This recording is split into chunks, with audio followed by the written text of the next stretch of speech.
నమస్తే welcome to special drive. ఏపీలో మరికొన్ని గంటల్లో పోలింగ్ నేపథ్యంలో బెట్టింగ్ రాయుళ్లలో ఉత్కంఠ నెలకొంది. అధికారం కైవసంతో పార్టీ అభ్యర్థుల మెజారిటీలపై కాయ్ రాజా కాయ్ అంటూ కోట్లలో బెట్టింగ్లు కాస్తున్నారు. ఆంధ్రప్రదేశ్ అసెంబ్లీ పార్లమెంట్ ఎన్నికలు ముగియడంతో బెట్టింగ్ బాబులు జోరు పెంచారు. ఆన్లైన్ ఆఫ్లైన్ వేదికలుగా బెట్టింగ్ ముఠాలు పెద్ద సంఖ్యలో ఫలితాలపై కోట్లలో పందాలిస్తున్నాయి. వైసీపీ విజయంపై ఎప్పుడూ ధీమాగా ఉండే కడప బెట్టింగ్ టీం సైతం ఫ్యాన్ పార్టీపై వెనుకడుగు వేయడం ఆసక్తికర చర్చ జరిగింది. సీఎం జగన్, టీడీపీ జాతీయ ప్రధాన కార్యదర్శి నారా లోకేష్ మెజారిటీ కడప ఎంపీ అభ్యర్థులపై ఎక్కువగా బెట్టింగ్లు చేస్తున్నారు. పార్టీలో నేతలు గెలుపు కోసం సర్వశక్తులు వడ్డినట్లే అదే స్థాయిలో బెట్టింగ్ టీం స్పీడ్ పెంచాయి. ఇటీవల వచ్చిన జాతీయ, ప్రాంతీయ మీడియా సంస్థల సర్వేల ఆధారంగా పందాలు వేస్తున్నారు.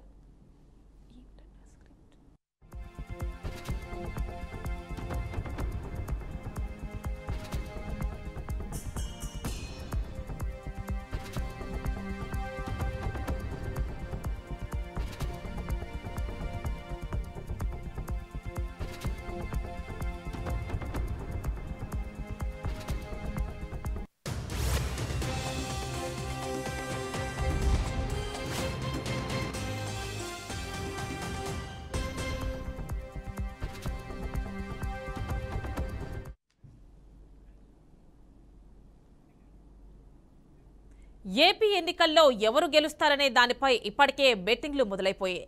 ఇక క్రికెట్ నుంచి కబడ్డీ దాకా ప్రతి దానిపైన బెట్టింగ్ కాసే బెట్టింగ్ బంగారాజులు ఏపీ ఎన్నికలపైన కోట్ల కొద్దీ పందాలు కాస్తున్నారు. ఏపీ ఎన్నికల్లో ఏ పార్టీ గెలుస్తుంది, ఏ అభ్యర్థికి ఎంత మెజారిటీ వస్తుందనే దాని నుంచి మొదలుకుని సీట్ల సంఖ్య వరకు ప్రతి అంశంపైన బుక్కీలు పందాలు కాస్తున్నారు. ఏపీ ఎన్నికలపై ఆంధ్రప్రదేశ్లోనే కాకుండా పొరుగున ఉన్న తెలంగాణలోనూ బెట్టింగ్ నడుస్తోంది. ప్రధాన నేతల పనితీరు, పార్టీలకు సీట్ల లెక్కలపై పెద్ద ఎత్తున బెట్టింగ్లు జరుగుతున్నాయి.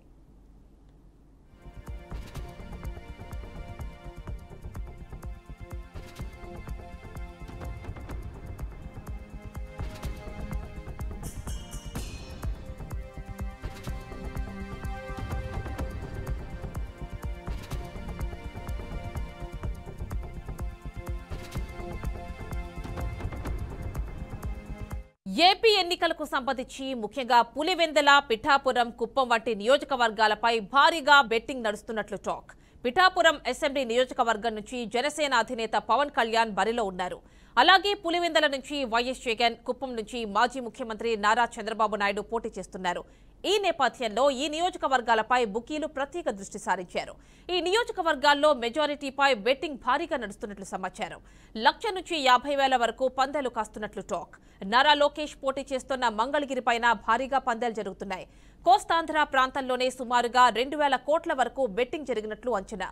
కౌంటింగ్ రోజు నాటికి ఇది మరింత పెరిగే అవకాశం ఉంది.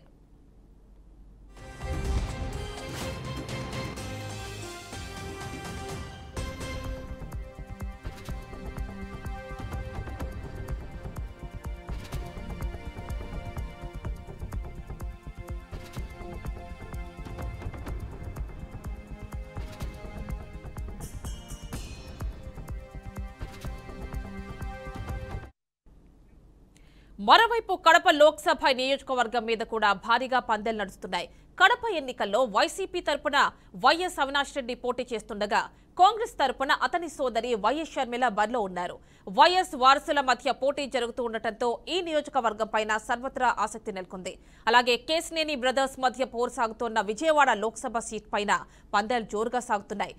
కేసినేని నాని వైసీపీ తరపున, కేసినేని చిన్ని టీడీపీ నుంచి పోటీ చేస్తున్నారు. బుకీలు ఆ వర్గాల నుంచి అందుతున్న సమాచారం ప్రకారం ఇప్పటి వరకు జరిగిన ఎన్నికల కంటే 2024 ఎన్నికలకి బెట్టింగ్ ఎక్కువగా జరుగుతున్నట్లు తెలిసింది. ఈ ఎన్నికల్లో విజయం కోసం వైసీపీ, టీడీపీ హోరాహోరీగా తలపడుతున్నాయి. పోలింగ్ తేదీ వరకు ప్రచారాన్ని సైతం పోటాపోటీగా నిర్వహించాయి. దీంతో ఏ పార్టీ గెలుస్తుంది అనే దానిపై సర్వత్రా ఆసక్తి నెలకొంది.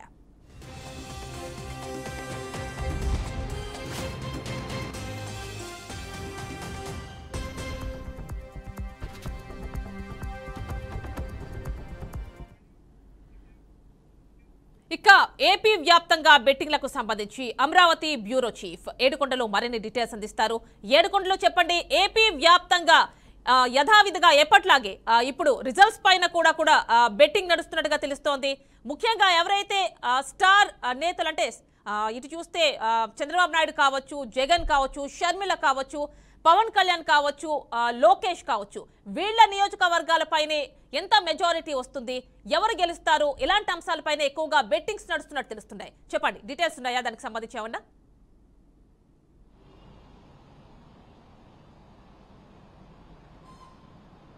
యామిని, ఇటు ఆంధ్రప్రదేశ్లో ఏదైతే 2 రోజుల క్రితం ముగిసినటువంటి ఈ యొక్క సార్వత్రిక ఎన్నికల తర్వాత ఇప్పుడు ప్రస్తుతం ఇటు ఉభయ గోదావరి జిల్లాలతో పాటు రాష్ట్ర వ్యాప్తంగా కూడా బెట్టింగ్ మీదకైతే అందరూ కూడా దృష్టి పెట్టినటువంటి పరిస్థితి. సాధారణంగా ఆంధ్రప్రదేశ్ అనగానే ఇది గ్యాంబ్లింగ్ అలాగే బెట్టింగ్ కూడా పెట్టినటువంటి పేరు.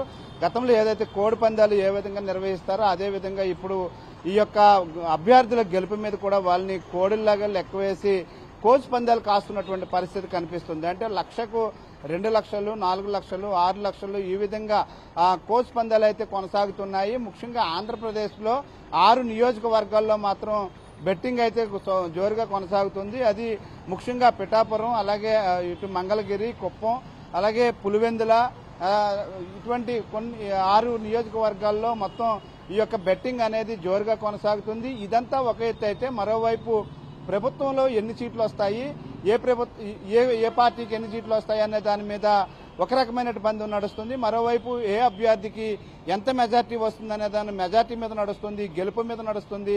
అలాగే ఏదైతే ముఖ్యంగా ఇటు కుప్పం, ఇటు ఏదైతే పిఠాపురంతో పాటు ఇటు మంగళగిరి వంటి నియోజకవర్గాలు చూసుకుంటే, మొత్తం పులివెందుల నియోజకవర్గాలు చూసుకుంటే, అలాగే బాలకృష్ణ పోటీ చేస్తున్నటువంటి హిందూపురం, ఈ యొక్క 5 నియోజకవర్గాల్లో ఒక స్థానం టీడీపీ ఓడిపోతే ఎంత, అలాగే వైసీపీ ఓడిపోతే ఎంత అనే దాని మీద కూడా బెట్టింగులు జరుగుతున్నట్టుగా తెలుస్తుంది. ఇప్పటికే 1000 కోట్లు అయితే దాటేసింది. ముఖ్యంగా ఈ 5 నియోజకవర్గాలకు సంబంధించి ఇప్పటికే 100 కోట్ల రూపాయలు అయితే బెట్టింగ్ అయితే నడుస్తుంది. అయితే ఈ యొక్క ఈ సర్వేలు ఏవైతే చెప్తున్నాయో సర్వేలను నమ్ముకుని కొంతమంది గుడ్డిగా కూడా ముందుకు వెళ్లిపోతున్నటువంటి పరిస్థితి కనిపిస్తుంది. మరోవైపు 100కు పైగా టీడీపీకి వస్తున్నాయని, కూటమికి వస్తున్నాయని, 100కు పైగా ఇటు వైసీపీకి వస్తుందంటూ కూడా ఎవరికి వారే ధీమా వ్యక్తం చేస్తూ కూడా ఈ యొక్క పందాలు అయితే కాస్తున్నటువంటి పరిస్థితి. గతంలో చూస్తే 2009లో ఇటు పశ్చిమ గోదావరి జిల్లా పాలకొల్లో ఒకే వ్యక్తి సుమారు 10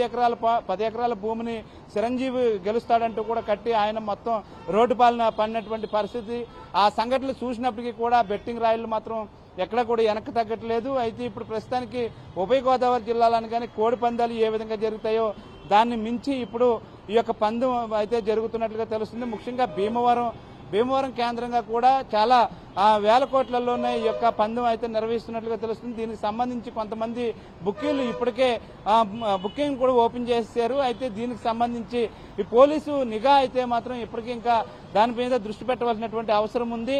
ఎందుకంటే గతంలో కూడా చూసాము, ఇల్లు గుల్ల చేసుకుని ఆత్మహత్యలు చేసుకున్నటువంటి సంఘటనలు కూడా చూసినటువంటి పరిస్థితి. అయితే ఈసారి ఏదైతే ఉందో ఇక్కడ ప్రజల నాడి ఈసారి 81.88% ఏదైతే 86% ఈ యొక్క పోలింగ్ నమోదైందో దీంతో ఒక్కసారిగా బెట్టింగ్ రాయిల అంచనాలు కూడా పెరిగిపోయాయి. దానికి తగ్గట్లుగానే కోచ్ పందాలు కూడా భారీ సంఖ్యలో జరుగుతున్నటువంటి పరిస్థితి కనిపిస్తుంది. ఇటు విజయవాడ నగరానికి వచ్చేసరికి అన్నదమ్ముల మధ్య ఉన్నటువంటి సవాళ్లను కూడా ఇప్పుడు ఈ బుకింగ్ రాయిళ్లు దాన్ని అనువుగా చేసుకుంటున్నారు.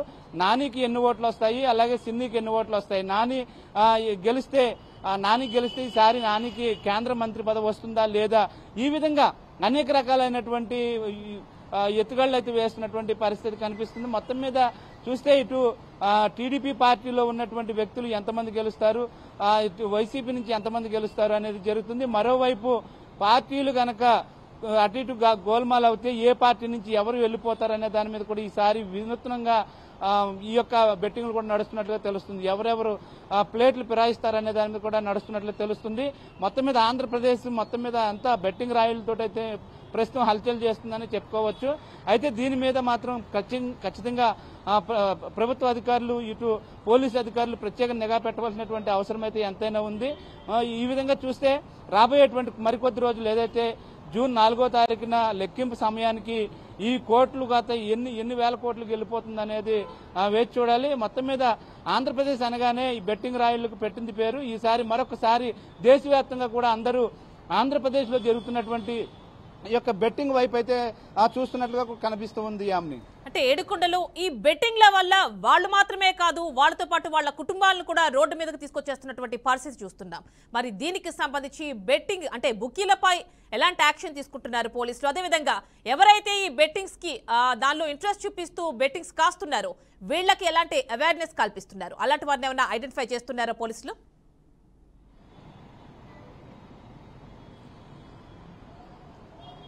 అంటే గతం నుంచి కూడా పోలీసులు మాత్రం ఎవరు కూడా బెట్టింగ్ల వైపుకి వెళ్లొద్దు, వచ్చేటువంటి సర్వేలన్నీ కూడా నిజాలు కాదు, అట్లా నమ్ముకుని మీ ఇల్లు గుల్ల చేసుకోవద్దంటూ కూడా గతం నుంచి చెప్పినప్పటికీ కూడా ఏదైతే ఆంధ్రప్రదేశ్లో ముఖ్యంగా ఉభయ గోదావరి జిల్లాలో జరిగేటువంటి కోడి పందాలు ఏవైతే అవి కోసు పందాలు అంటారు. అంటే సాధారణంగా నెమలి, డేగ, కాకి, పర్లా అంటూ ఏదైతే కాస్తారో అదే విధంగా దాని మీద కోసు పందెం అంటే ఆ సమయాన్ని బట్టి ఈ రంగు కొడుతుంది, దీని మీద 1000కి 10,000 అనే ఏ విధంగా కాస్తారో అలాగే ఇప్పుడు కూడా ఇప్పుడున్నటువంటి ఓటింగ్ శాతాన్ని కూడా దృష్టిలో పెట్టుకుని పలానా చోట ఈ అభ్యర్థి ఎన్ని వేల ఓట్ల మెజార్టీతో గెలుపొందుతున్నాడు, మీరు ఎవరైనా వస్తే కనుక రూపాయికి 10 రూపాయలు ఇస్తారు, రూపాయికి 2 రూపాయలు ఇస్తామంటూ కూడా ఇప్పటికే బెట్టింగ్ రాయిళ్లు అటు ఇరువైపుల మధ్య ఈ యొక్క బుక్కీలు అనేది ఇప్పటికే రంగప్రవేశం చేశారు. ఈ మధ్యలో బుక్కీలు మాత్రమే లాభపడుతున్నటువంటి పరిస్థితి కనిపిస్తుంది. ఎవరైతే బెట్టింగ్ రాయిళ్లు ఈ యొక్క డబ్బు కడతారో మధ్యలో ఉన్నటువంటి బుకింగ్ రాయిలు మాత్రం బుక్కీలు మాత్రం డబ్బులు కమిషన్ తీసేసుకుంటున్నారు. కానీ ఏదో ఒక పక్క మాత్రం ఖచ్చితంగా ఇల్లు గుల్ల చేసుకుంటున్నారు. కొంతమంది అయితే ఆత్మహత్యలు చేసుకునేటువంటి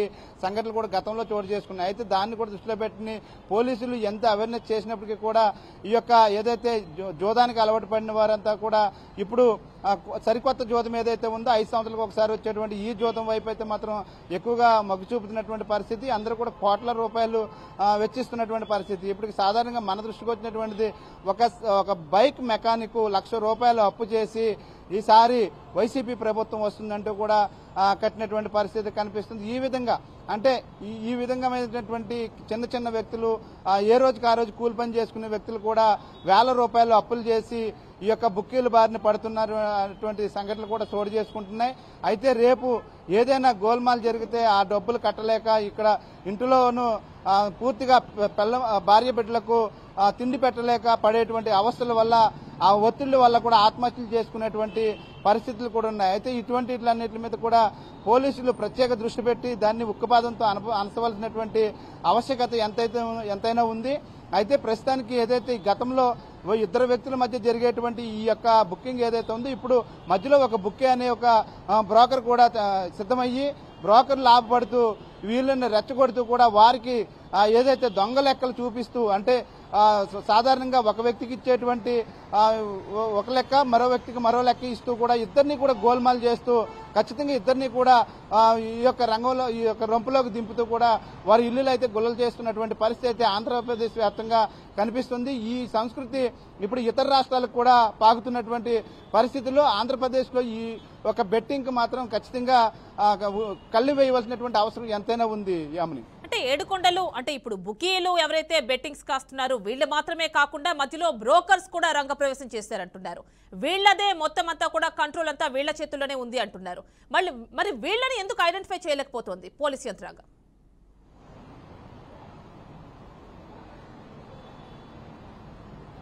అంటే ఖచ్చితంగా ఏదైతే మీరు అన్నట్లు ఇది ఈ పోలీస్ యంత్రాంగంలో కూడా కొంతమంది ఏదైతే ఈ బుక్కీలకు సంబంధించి కొంతమంది కొమ్ము కాసేటువంటి పోలీసులు కూడా ఉన్నారు. అంటే సాధారణంగా ఉన్నతాధికారుల వరకు కూడా ఇవి వెళ్ళవు. కింద స్థాయిలో ఉన్నటువంటి హోంగార్డులు అలాగే ఎవరైతే కానిస్టేబుల్స్ ఉన్నారో ఇటువంటి వారి దృష్టికి కొంతవరకు వచ్చినప్పటికీ కూడా దాన్ని గోప్యంగా ఉంచడం అలాగే జరుగుతుంది. అలాగే ముఖ్యంగా ఉన్నత అధికారుల దృష్టికి వెళ్ళినప్పుడు ఎప్పుడు కూడా ఖచ్చితంగా వారి మీద యాక్షన్ అయితే ఉంటుంది. కానీ ఈ బుక్కీలు ఎవరైతే ఉన్నారో వీరంతా కూడా ఇరు పార్టీలకు చెందినటువంటి డాక్యుమెంట్స్ ను తమ దగ్గర పెట్టుకుని ఆస్తి డాక్యుమెంట్స్ కూడా దగ్గర పెట్టుకుని కొన్ని చోట్ల గతంలో చూస్తే 2019లో బుక్కీలు కూడా మోసం చేసి ఇద్దరిని కూడా మోసం చేసినటువంటి సంఘటనలు కూడా చోటు చేసుకున్నాయి. వీరి దగ్గర ఉన్నటువంటి డాక్యుమెంట్లు వారి పేరు మీద మార్చుకుని ఇరు పార్టీలకు కూడా అంటే గెలిచిన వ్యక్తికి ఇవ్వకుండా గెలవని వ్యక్తిని దగ్గర ఉన్నటువంటి ఆస్తినంతా కూడా మధ్యలో బుక్కీలు ఆగేసుకున్నటువంటి సంఘటనలో ఈ బుక్కీలు ఇళ్లపైకి వెళ్లి దాడులు చేసినటువంటి కూడా సంఘటనలు కూడా చోటు చేసుకున్నాయి. కొన్ని చోట్ల అయితే ఏదైతే అప్పుడున్నటువంటి నాయకులు తమ ఓడిపోయిన తర్వాత ఇవ్వాల్సినటువంటి డబ్బులు ఇవ్వకుండా దౌర్జన్యాలు చేసినటువంటి పరిస్థితి ఉంది. అలాగే గెలిచిన వ్యక్తి ఎందుకు నాకు డబ్బులు ఇవ్వట్లేదంటూ కూడా వెళ్లి ఇళ్ల మీద పడి డాక్యుమెంట్లు లాక్కున్నటువంటి సంఘటనలు కూడా గతంలో చోటు చేసుకున్నాయి. అయితే అటువంటి వీటన్నిటిని కూడా పోలీసులు ఇప్పుడు కూడా దాన్ని అటువంటి సంఘటనలు పునరావృతం కాకుండా ఖచ్చితంగా నిఘా పెట్టవలసినటువంటి అవసరం ఎంతైనా ఉంది Yamini. Right Yedukondalu, thank you.